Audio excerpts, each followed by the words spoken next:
Happy 2016 to you. So good to see you. So great to be here with you. I hope that you had a great holiday season and a Merry Christmas and that you survived the holidays. How many of you know sometimes after the holiday break you need a vacation? You know what I'm talking about? Sometimes that's just the case. But here you are on the first Sunday of 2016. You made it to church, so way to go. As a matter of fact, congratulations on perfect attendance so far for church this year. You guys are stroking. That person next to you, they haven't missed all year long. Tell them great job. Go ahead, tell them. They might need encouragement. Tell them you are batting 1,000, my friend. Way to go. Well, it was a fun Christmas for us and watching our kiddos open all of their gifts, and sometimes that can be crazy, papers flying and look, Daddy, or look at this, Mommy, and they're all so excited about everything. And as I was watching them unwrap their presents, this thought occurred to me of just the evolution, the progression in the toy world. I don't know if you've been paying attention to this, but it's like crazy how just year after year, and if you look back over the decades, back in the day, for those of you who even know what I'm talking about when I say back in the day, because if I say that, some of you are like, you don't even know what I'm about to say. But yeah, in the day. I would just get like a Tonka truck, for Christmas or whatever, and it's cool because it go forwards, you can go backwards, pop a wheel. And that was about it. That's about all that you could do, but you were glad to have it and thankful for it. And anymore, it's got bells and whistles and technology, and it's connected internationally, and can wash your car. It is just 3D. It's weird, but I want to take a little journey back just to show you as we're talking about this season. Today we conclude this series called New Season. I want to talk to you on this subject I'm titling here in this series, New and Improved. And I want us to look for just a moment here at this thought of these toys that have evolved over time. It's always bigger and better, right? It's got to be faster. It's got to be brighter resolution. It's got to be more memory. It's got whatever it is. It's got to be new and improved. But go back with me, if you would, back to, not that you were living during that time, but the 1920s. Remember the toy of the 1920s, the yo-yo. How many of you guys remember when you got your first yo-yo? You remember that? It's just like, yeah, for hours. It's just good. And now they have like robots in their house, and they'll come to you 20 minutes later, I'm bored. You're like, get a yo-yo. Yeah, that's what you needed. You needed a yo-yo. So back in the day, in the 20s, it was the yo-yo. And then, still kind of keeping it simple. In the 30s, here's one of those popular toys of the 1930s, the beach ball. I just can't imagine like what my 13-year-old would do if I was like, Merry Christmas, a beach ball. It's like, Dad, where's my iPhone? That's what they'd be saying. It's just different. In the 40s, remember the hot toy of the 40s? Here's what it was, the Slinky. You remember enjoying just hours of entertainment watching the Slinky go down the steps? Some of you right now, you just get warm, fuzzy feelings right now, just remembering Christmas has gone by. In the 50s, you know what the hot toy was in the 50s that came out? Silly putty. Are you guys getting what I'm saying right now? Can you just imagine going, come here, little Johnny? Silly putty. Can you just imagine what our kids would even think? And also during the 50s, there was another toy that just broke into the scene, and it just like took over. It was Mr. Potato Head. Anybody remember that one? Mr. Potato Head. I for years, because I don't know if I just got a hand-me-down, somebody just kind of shared the gift, and that's how our family got it or what, but I never knew Mr. Potato Head had all those pieces, I just thought, this guy's got like one eye, one ear, and you just tried to make do. But even if you had a Mr. Potato Head that was incomplete, in terms of all the accessories and all the different pieces, you probably don't realize how blessed you still were if you just had a plastic potato for Mr. Potato Head. Because what some of you may not realize on the history of the toy Mr. Potato Head is that originally you didn't get the plastic little potato, you just got the accessories, and you had to provide your own potato. Some of you think that's so crazy to where you don't even believe me. You're just saying, but I'm telling you, in the advertisement, they would say, that's right, folks, just take a fruit or vegetable, whatever you have in the refrigerator, and you think there's just no way that that's the case. And so I dug it up, and I've got the original Mr. Potato Head commercial just to show you so that you won't doubt me anymore. So let's watch this commercial, the original Mr. Potato Head. Hey, it's Hasbro. Hasbro makes toys. What's new, Hasbro? Mr. and Mrs. Potato Head with their own cars and trailers. That's what's new. See, Mr. Potato Head has a car and boat trailer. And there's a car and shopping trailer for his wife, Mrs. Potato Head. It's such fun to do and so easy. Like this. Take any fruit or vegetable. Just stick in eyes, then ears, and then the mouth. You can make the funniest looking people in the whole world. Potato Head people look different every time you make them. Mr. and Mrs. Potato Head with cars and trailers come in $1 and $2 sizes. Isn't that awesome right there? So you thought that I was making that up. I mean, can you imagine? You know, little kids like wanting to play Mr. Potato Head, and his mom's like, well, I think I got a plum in there in the refrigerator. I think that's all we have, right? Can you imagine? But anyway, you move on through the time, and it goes from that. I think we left off in like, what was that, like the 50s? So in the 60s, you know what the hot toy was in the 60s? Etch-a-Sketch. Anybody remember getting your first Etch-a-Sketch? Trying to draw your name, you know, whatever it was. You felt cool when you did something that people could actually recognize and know what it was. What about this one in the 70s? Anybody recognize this one right here? Yeah, more people starting to nod and ooh and ah. You thought the only way you could solve the Rubik's Cube was to take all the stickers off and put them back on where they all matched. I know your tricks. But then it started getting complicated. See, the bigger and better has taken over society. And I want you to know, it started with this whole like video game stuff that was happening in 1977. Do you remember when this guy came out? The Atari 2600. Oh, dear friends, that's some nostalgic, just joy right there, remembering that. But even though you probably, if you played it, you probably sat there. I know that I did. I don't know, maybe 5-6 days straight with no sleep or something, just playing that game. But then when something new would come out, you're like, wow, what about the Nintendo in 1983? Remember when that one came out? That crazy addictive music that got stuck in your head. Do you remember that?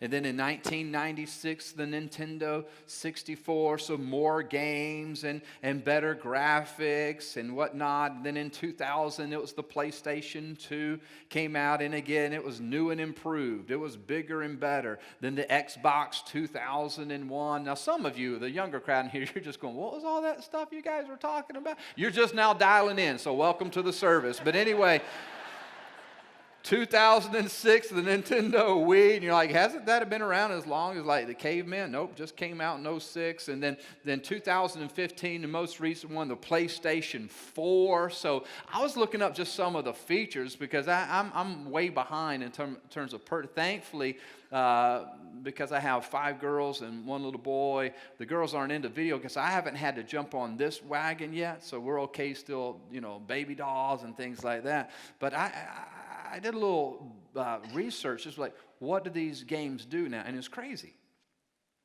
Because we thought it was cool back in the day when you're like, not only can I play, but this thing is so sophisticated, you can come and sit down right here beside me and play it with me at the same time. Like, no way. Yeah, wait and do it. Now, you walk in the room, kids have on headsets. They're not even holding controllers. You know, they're just doing stuff like this. And they're talking to somebody in Taiwan that they're playing against. Have you noticed? It's like they're so connected and this 3D stuff and stuff flying around. I mean, these things have so much memory.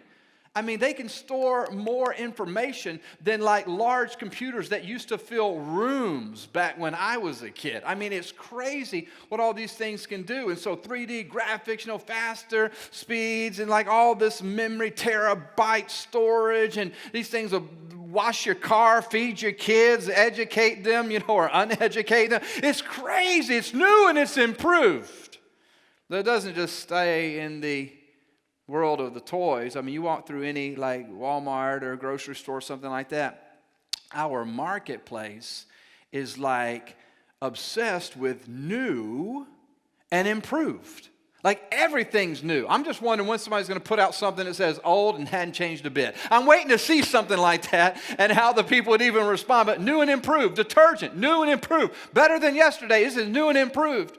New and improved toilet paper. I'm like, seriously, you guys like study this. You hire engineers for toilet paper. New and improved. It's new and improved. It's new and improved.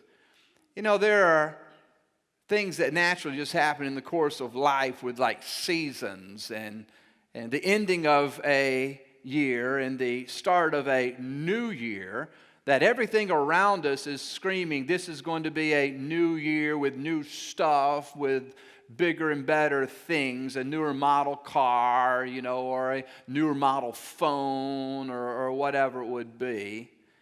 And today, as we just launch into 2016 as a church here at People's Church, I would wonder, what would it be like if we entered this new year with this mindset of, by the grace of God, with this help, this is going to be not only a new year or a new season, but one that is new and improved. Did you know that God is a God of seasons? I love the seasons. I love the changes with different seasons. Your school season, your vacation season, or your holiday season, or your summer, spring, winter, fall, whatever it would be. I like the new seasons. I like fresh scenery. I like fresh starts and things like that. Did you know that that's just one of the ways that God created the universe, is that there would be different seasons?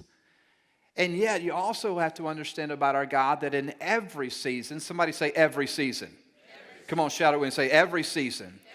In every season, despite the different season or a new season, God is a God who always wants you in every season to be moving forward. Our God is a forward-moving God, not that He changes, but He brings along all of creation with Him towards His eternal and perfected plan as one who is a child of God, making the assumption that you are a follower of Jesus. I want you to know that no matter what season you're in, whatever you step into next, you should know with confidence that it is the heart of our Father that you would have a new and improved season. He's not a God who says, you know what, now this year I'm going to set you back, or this year my plan for you is to go down. This year my plan is for you to have less. My plan and my desire for you is to take away. That's not the heart of God or the character of God or the plan of God. Even in new years or new seasons, He has a new and improved world for you and I to experience. To help us get our minds around that and to bring a little more clarity to what it is that I'm proposing, I want you to look with me in the book of Isaiah, Isaiah chapter 43. While you turn there as they pull it up on the screen, let me give you just a little bit of context for what's happening here in Isaiah chapter 43. God speaking through His prophet Isaiah to His people, to the children of God. He's reminding them about their history and where they have come from, reminding them that they have been delivered by His power out of the bondage and slavery of Egypt. If you read the context of the verses that we'll be looking at together today, you'll see that it's a reminder to His people that don't forget how bad it was. Don't forget how lost you were. Don't forget how hopeless you felt. I want you to remember the severe conditions. I want you to be reminded of how dark, how hurtful, how harmful that experience was. But I want you to know that that was then and this is now. And I want you to hear in this moment, as you remember where you've been, I want you to know that I'm doing something here in this moment, that it's a new day, it's a new season. So he begins in verse 18, or we will begin in verse 18 and pick it up where it says, "Forget the former things, do not dwell on the past. See, I am doing a new thing." Somebody say new thing. See, I am doing a new thing. Now it springs up. Do you not perceive it? I am making a way in the wilderness and streams in the wasteland. He's saying it's one thing to know that you've been there, but I want you to know that you don't have to stay there. Not only physically have you been delivered, but I want you emotionally and mentally to realize that where you are today is not where you were yesterday, and where you are right now, I want you to be postured towards the future. Why? Because I am doing a new thing in your midst. Point number one, if you're taking notes, just write this down. Living in the past will cause you to miss the moment and forfeit the future. Just write that down. Living in the past will cause you to miss the moment and to forfeit the future that God has for you. Let's face it, for some of you, what you need to let go of would be the defeat of 2015. For some in this room, 2015 was just a very, very difficult year for you. For some of you, you had to say goodbye to loved ones who passed away, and so as we enter 2016, there's still this emptiness in your heart, or there's this grieving that's still going on because of who you lost. For some of you, as you look back at 2015, you think of the relationship that just went south, the relationship that was just torn apart. And maybe as you're entering 2016, you're doing so still with some anger, maybe some hurt from betrayal, maybe there's some unforgiveness there. For some of you, you look at 2015, and what stands out to you about that year is the year that your family came apart, became unraveled, and it really fell to pieces. Maybe it was the year that the divorce was finalized or the separation started. As you look at 2015, you're reminded of how difficult that was. For some of you, 2015 perhaps was the year that financial strain really took a toll on you. Perhaps some of you filed bankruptcy in 2015, or you just found yourself constantly under the stress and the pressure of finances to the point that it affected your health and you physically. I want you to know that regardless of what your situation was in 2015, I want you to know that the devil wants you to think that that defeat or that hurt or that heartache of 2015 has to stay with you like a ball and chain as you enter into 2016. But today I've come to tell you on this first Sunday in 2016 that the devil is a liar, and that our God is alive and our God is at work, and God is ready to do a new thing in your heart and your life. I want you to know that you don't in any way have to minimize or pretend like it never happened. Hey, I know that the devil probably took some swings at you in 2015. I know that if we took time to have a little testimony, share time here, that we could probably go around and have story after story after story of people talking about how the enemy attacked your home or attacked your body or attacked your life, your family in whatever way. And there would be a lot of different stories or examples of that. Maybe he took some hard swings. Maybe even he connected on some. But how many of you guys know that even though you may have been knocked down, you didn't stay down? He may have knocked you down, but he didn't knock you out. Can you thank God that today you are still standing, you're still here by the grace of God? As you do that, there's a faith that starts to come that says, even though all of hell may have been against me, I look at 2015 and there were some difficult moments, but the word that God has for us today as individuals and as a church is, look, check this out. I am doing a new thing. So don't get stuck by the defeats of the past. As a matter of fact, you can know this: God can take those things that harmed you, God can take those things that were meant to hurt you, and God can make something beautiful of it and use it for the praise of His glory. And in 2016, those tests become your testimonies. Don't you believe that God can do that if you will let go of past defeats? But it's not only the defeats, because I get it, that maybe you didn't have a year full of addictions. Maybe you didn't have a year full of habits or hurts that were weighing you down. I think most people had at least a measure of those things, but there could quite possibly be some in here today, and you're like, man, Scott, I'm sorry to hear that for you and the rest in the room, but actually 2015 was pretty great for me, and I actually started a family, actually got married, or I actually got a job. Instead of losing a job, I actually got a promotion at my job, or instead of having a difficult time with finances, I actually got a raise in 2015, and so I realized that there could be some who, that's your story in 2015. Do you realize that it is equally as dangerous to live in past victories as it is to live in past defeats? Did you know that if the devil can't get you to feel like your failure was final, he'll try and get you so caught up in your success of yesterday that you miss out on the new thing that God is doing right here and right now? See, the devil is crafty. He looks, he watches, he waits, he pays attention to, and he'll try and find that crack in the armor because we serve a God who is on the move. We serve a God who is at work. He doesn't give us stale bread from yesterday and say that's all that you're getting. But no, every day his mercies are new every single morning. And so his word for us is this: don't get stuck in the past. Let me read verses 18 and 19 again to you, this time from the Voice translation. The Eternal One speaking says, don't revel only in the past, or spend your time counting the victories of days gone by, but watch closely. I am preparing something new. Come on, say something new. It's happening now, even as I speak, and you're about to see it. I'm preparing a way through the desert. Waters will flow. Listen, waters will flow where there had been none.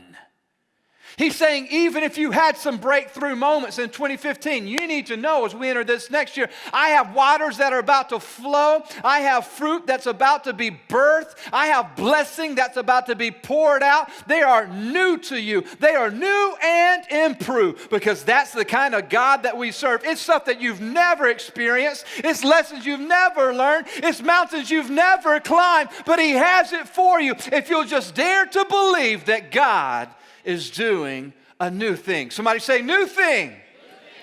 He could get you caught up. The enemy could get you so caught up in yesterday's victories, you think, where can I even go from here? That's the amazing thing about God. Even if your testimony was in 2015, I gave my life to Jesus. Top that one, Scotty. I surrendered my life to Christ in 2015. How can it get any better than that? You know what's so amazing about God is here's what He teaches us through His Word. He teaches us that salvation is the starting line, not the finish line. He says, you're just getting started. I will fill you with hope. I will give you eternal life. I will trade your sin for a garment of righteousness. But you just need to know, I will take you from glory to glory to glory to glory to glory to glory. It's not just what's been, but it's all that I have for you. Do you understand as a follower of Christ that even on our hardest days here on earth, that this is as bad as it gets? But for someone who doesn't know Jesus, they better eat, drink, and be merry, Scripture says, because this is as good as it gets.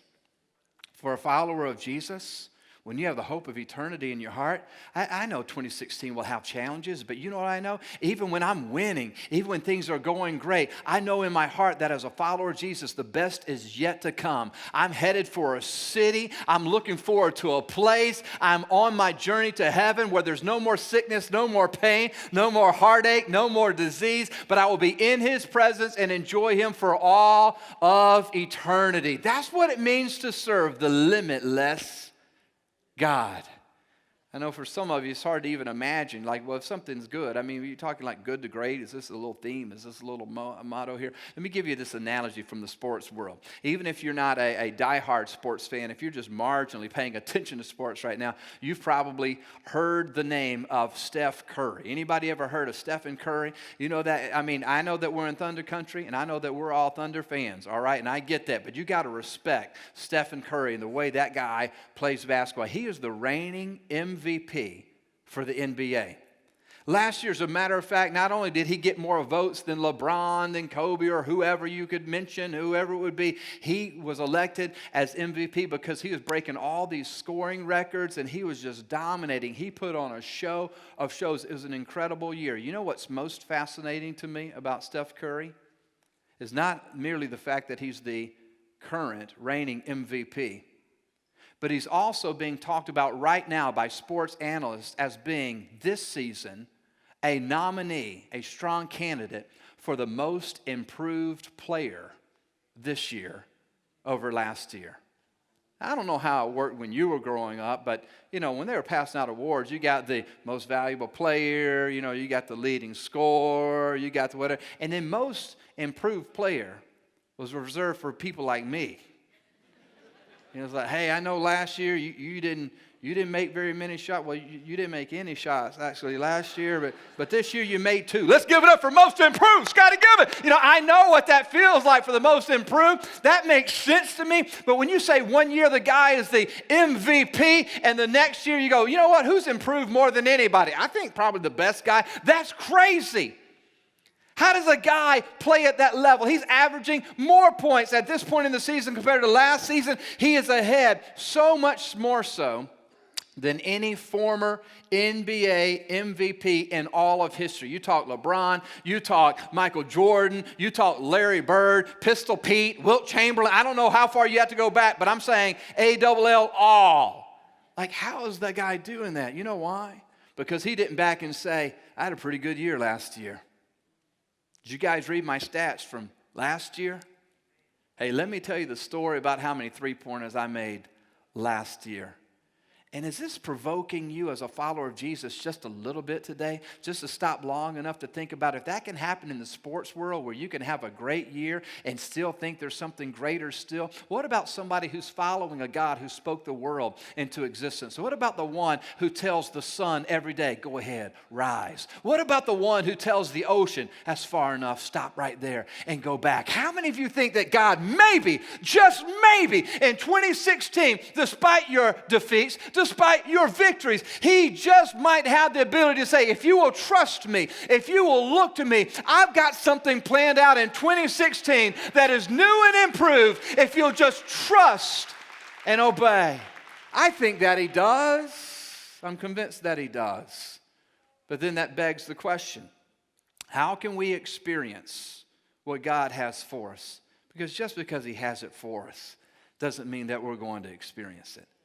Just because it's his plan that nobody would die without a relationship with Jesus. But people do every day. You know why? Because they've rejected the free gift of grace. They've rejected relationship with him. I want you to know, just because God has an amazing 2016 plan for you, just because he says, I have a new season and your life is going to be new and improved, doesn't mean that your year will be. You say, well, how can I make sure? What can I do? What are the secrets, or what are the keys? Well, here in this verse, I want to read it one more time. I want to come back. Picking up at verse 18. Forget the former things. Do not dwell on the past. See, I'm doing a new thing. Now it springs up. Do you not perceive it? I'm making a way in the wilderness and streams in the wasteland. He said, I'm doing something. I'm on the move. Do you see it? Do you understand it? Final point I'm giving you, and I'll wrap this up, but write this down. Number 2, see what God is doing and jump into it. Discover what the sovereign man is up to and give your heart to it. You want God's blessing on every area of your life as we start a new season? Pay attention, discern, and discover what God is up to, and then go all in. It's time for us to quit starting our years and starting jobs and starting families and then asking God to come and join it and bless it, to help it. God, here's my plan, here's my strategy, and I'd really appreciate it if you could give me a little boost every now and then. But what would happen for the life of a follower of Jesus who steps into a year and says, God, help me to see and perceive what you're up to. Whatever it is, I'm all in. This church, because the church is committed to and cares about you, there's a very intentional strategy to the services, to the ministries that are meant to support you and help you to discover the new and improved, the bigger and better, if you will, the closer to the Jesus, the more joy-filled life that God has for you, things that are very intentional. So let me just sum up a few that would say, here are some secrets to you experiencing all that God has for you in 2016. Number 1, jump in on this prayer and fasting effort. You've already heard it mentioned and referenced, and 1 week from today, Pastor Herbert will officially launch the 14 days of fasting and prayer. I don't know if prayer's been a real priority for you in the past. Maybe it was at one point. Maybe you kind of got a little shaky. The prayer times got a little sporadic. Maybe you got off track a little bit. There's no better time than right here and right now to determine that this year you'll look to God first and foremost. Maybe you've never even fasted before. I still don't even understand what that's all about. You'll get more explanation and direction, but the bottom line of you saying, Lord, I'm more hungry and desirous of you than anything else. I'm going to take this meal time, and instead of eating, I'm going to pray and seek your face. Brace yourself for the omnipotent one showing up and showing out in your life when you begin to seek him wholeheartedly. What about community groups? Maybe you've never been a part of the community groups here at People's Church before. Maybe you're even like me, and that whole small group thing just seems unnatural to your personality. Maybe you'd even want to make the excuse of, well, I'm doing fine with Jesus. I don't need that. What if somebody in that group needs you? And what if the new thing God is up to is that he's about to give you a ministry within a group of people to where you don't have to be a pastor, you don't have to be a preacher, you don't have to stand on a stage, you don't have to do anything like that, but God's about to anoint you and empower you to be a game changer in somebody's life. And the new and improved is you saying, God, I'm willing to step up my game, to jump in on what you have for me. Maybe you're like, well, I'm already attending a community group. Maybe the new and improved is that God's about to tap you on the shoulder and say, I want you to launch one, I want you to lead one. You may feel like me, like we felt like Moses, who's like, Lord, you've got the wrong guy. You've got the wrong woman. I can't lead a community group. If God calls your number, get in the game, because he has a way of using you beyond your own ability. Jump into the supernatural simply by saying yes and obeying him. See what happens. What about just in the area of serving? Awesome if you had a great 2015 and you say, man, at the business, I had this idea, or we closed this deal, or I had this innovation, and awesome. I'm so glad that your gifts are flourishing. What would happen if in 2016 you recognized that God gifted you not so that you could be famous, but so that you could make his name known throughout the world? So what if you started using your business mind, or your creative eye, or your artistic ability, or your music ability? What if you started using that to build his house, not yours? New and improved.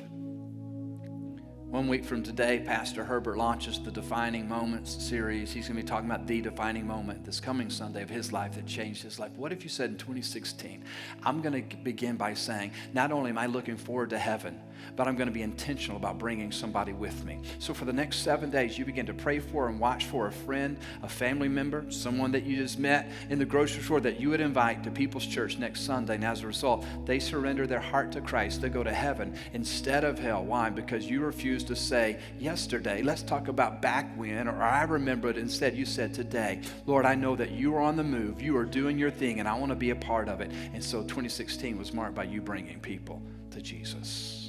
I'm going to pray over you in just a second. I'm going to pray also for any friends in here who've yet to surrender your life to Christ. You know, the coolest thing that can happen as you start 2016 is that you'd recognize that you can't fix your broken life by yourself, that you're not good enough to earn your way to heaven, and that you're desperately in need of a Savior. His name is Jesus. I want you to know that God loves you so much that he brought you to this place today. You're not here by accident. I don't care about the circumstances that you think brought you here. Friend, spouse, no.